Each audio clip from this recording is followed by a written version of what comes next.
Alors on va essayer sur le bonsaï, le Japanese Black Pine. Et on va aller un peu plus loin ici parce que je vous ai pas tout dit. On peut faire encore mieux que ce qu'on a fait.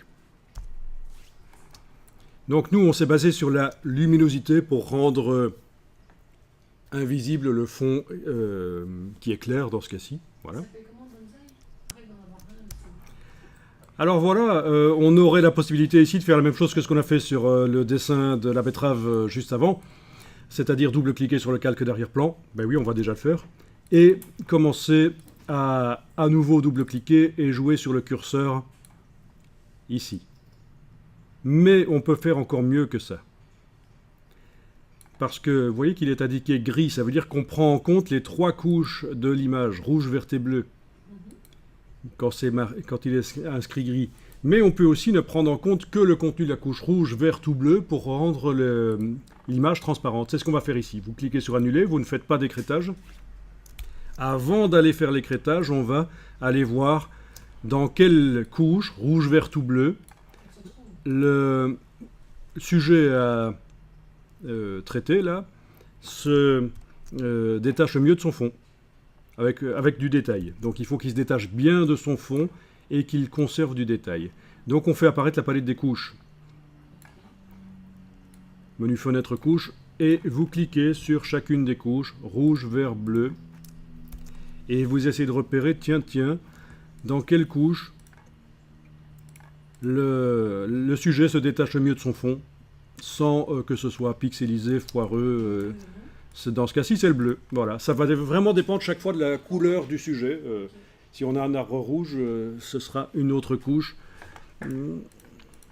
Alors, qui se détache en foncé sur fond clair ou en clair sur foncé, peu importe, hein, tant qu'il se détache de son fond. C'est la différence entre le sujet et le fond qu'on regarde ici. Mais en tout cas, voilà, clairement, c'est dans la couche bleue qu'il se détache mieux de son fond. Hein. Rouge, vert, bleu, dans ce cas-ci, c'est le bleu. Je réactive le travail sur RVB en cliquant sur le mot RVB. Donc on a toutes les couches activées, on travaille sur l'image en couleur. Sachant que la couche bleue est la couche dans laquelle le bonsaï ici se détache le mieux de son fond, je vais maintenant dans la palette des calques, double-cliquer sur le calque pour faire apparaître les styles de calque. Et ici, je vais prendre comme référence la couche bleue. Et en principe, quand je déplace l'indicateur de droite du curseur du dessus, le résultat devrait être meilleur que si je faisais ça sur le gris seulement.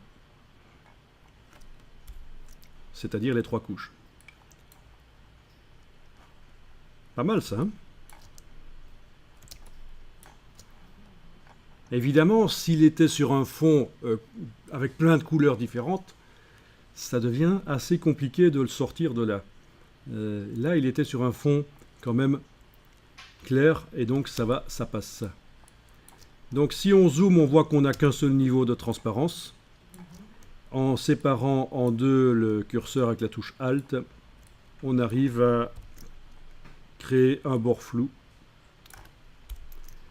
Ce qui apporte un peu de choses ici, ça évite que le bord de l'arbre soit en escalier au niveau des pixels. Voilà. Est-ce qu'il y a une partie de l'arbre qui a disparu, qui est devenue transparente alors qu'elle ne devrait pas? Je ne pense pas. Dans ce cas-ci, ça marche super bien.